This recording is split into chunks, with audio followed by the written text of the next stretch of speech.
Assalamualaikum warahmatullahi wabarakatuh. Waalaikumsalam warahmatullahi wabarakatuh. Waalaikumsalam warahmatullahi Hadiran ya, sepertinya sudah 24 orang yang hadir. Ya mungkin ada 3 orang lagi yang belum hadir.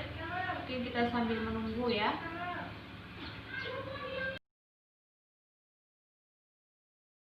Sebelum kita belajar, alangkah lebih baiknya kita berdoa, berserah diri kepada Allah Subhanahu wa taala, Tuhan yang Maha Esa. Ada baiknya kita berdoa dahulu. Berdoa dimulai.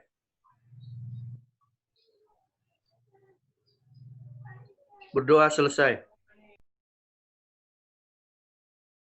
Sebelum kita mulai belajar, Ibu ingin bertanya, ya, apakah kalian sedang berada pada lingkungan yang bersih dan aman untuk belajar? Alhamdulillah ya Ibu. Alhamdulillah ya. Ya, ketika orang tua kalian memasak, ya, orang tua kalian memasak, kira-kira bumbu apa saja yang biasa digunakan? Oke, Ferry, silahkan. garam dapur, Bu. Garam dapur. Yang lain, Yusuf, Ferry? Cuka. Kecap. Betul, Mida. Lada, Bu. Lada, benar. Ketumbar, Bu. Oke ya, benar ya. Jadi kita fokuskan ya, bumbu yang kita gunakan itu, yang sering digunakan itu adalah garam dapur ya. Jadi Rafli, garam dapur rumus kimianya apa, Nak? NaCl, Bu. Oke, benar ya, Rafli dan Fitri ya. Jadi, adapun tujuan pembelajaran yang kita peroleh pada pagi hari ini adalah yang pertama, ya, menjelaskan bagaimana pengertian ikatan ion, kemudian menjelaskan pembentukan ikatan ion, menggambarkan struktur Lewis pada pembentukan ikatan ion, dan menjelaskan bagaimana sifat ikatan ion. Selanjutnya, Ibu akan share video. Oke ya, kita simak lagi ya. Antara kation bermuatan +1 dan anion bermuatan -1 secara hukum fisika akan saling tarik-menarik dengan gaya elektrostatis dan membentuk ikatan ion yang selanjutnya disebut dengan senyawa ion. Sebagai contoh, antara Na+ dengan Cl- akan terbentuk senyawa NaCl. Antara dua kation bermuatan +1 dan satu anion bermuatan -2 dengan gaya elektrostatis akan membentuk senyawa berikatan ion. Misalnya, antara Na+ dengan S-2 akan terbentuk senyawa Na2S. Antara satu kation bermuatan +2 dan dua anion bermuatan -1 dengan gaya elektrostatis akan membentuk senyawa berikatan ion. Misalnya, sampai sini ada pertanyaan anak-anak?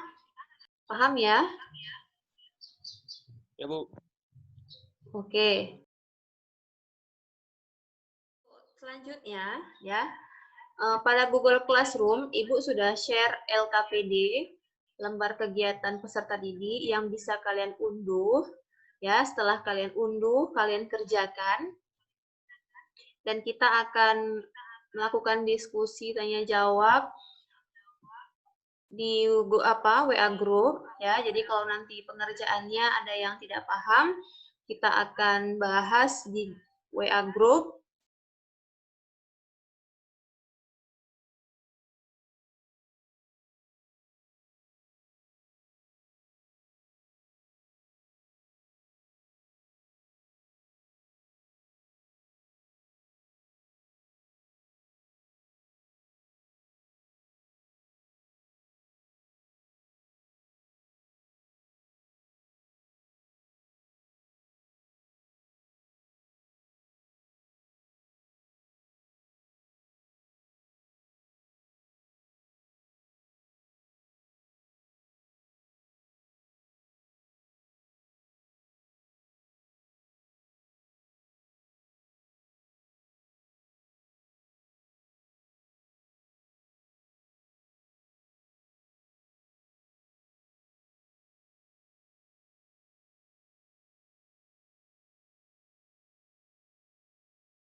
Siapa yang bisa menjawab soal nomor 1? Dinda bisa? Bisa ikut? Pendapat saya, untuk mencapai kestabilan, unsur logam cenderung akan melepaskan elektron valensinya, sehingga membentuk ion positif. Sedangkan untuk unsur non-logam, agar mencapai kestabilan, cenderung akan menerima atau menarik elektron valensi, sehingga membentuk ion negatif. Maka ion positif dan ion negatif akan terjadi gaya tarik-menarik elektrostatik yang disebut ikatan ion. Oke, benar ya. Atau ada teman-temannya yang lain yang ingin menambahkan? Saya Bu, saya pendapat. Oke, makasih untuk Haidir ya. Yang sependapat. Nomor 2 Surya ya. Ya, Bu. Oke, silakan Surya. Pada senyawa K2S, K mempunyai nomor atom 19 dan S mempunyai nomor atom 16. Oke. Yang A dulu dikerjakan, silakan. Dikomunikasikan.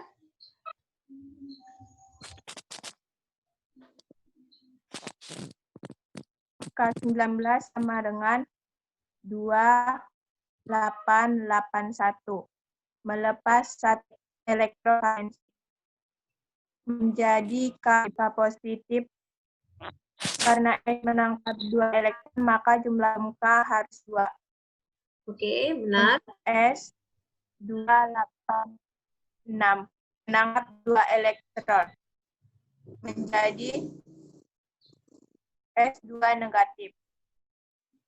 Jadi 2K positif tambah 2S2 negatif menjadi K2S. Reaksi ikatan yang terbentuk K adalah unsur logam dan S unsur non-logam, K terbentuk ikatan ion. Oke, benar ya. Menurut saya, kristal senyawa ion dapat dipecahkan jika dikenai tekanan atau dipukul karena apabila senyawa ion dipukul akan terjadi pergeseran posisi ion positif dan ion negatif dari yang semula berselang-seling menjadi berhadapan langsung. Hal tersebut menyebabkan ion positif bertemu dengan ion positif dan terjadi gaya tolak-menolak. Hal ini menyebabkan senyawa ion yang bersifat rapuh. Oke, benar ya. Itu, Bu. Paham. Untuk selanjutnya, karena sudah paham, ya, kira-kira ada yang bisa menarik kesimpulan pada pembelajaran kita pada pagi hari ini? Oke, Elvi, silakan tarik kesimpulannya, Nak. Jadi, ikatan ion itu merupakan ikatan yang terjadi jika atom unsur yang memiliki energi ionisasi kecil atau rendah melepaskan elektron valensinya atau membentuk kation, dan atom unsur lain yang mempunyai afinitas elektron besar atau tinggi menangkap atau menerima elektron. Kesimpulan dari pembelajaran kita pada pagi hari ini yaitu ikatan ion terjadi karena adanya gaya elektrostatis antara ion yang bermuatan positif dengan ion yang bermuatan negatif. Ya, ada gaya elektrostatis sehingga mereka akan membentuk suatu ikatan yang dinamakan dengan ikatan ion dan senyawa yang terbentuk adalah senyawa ion, ya.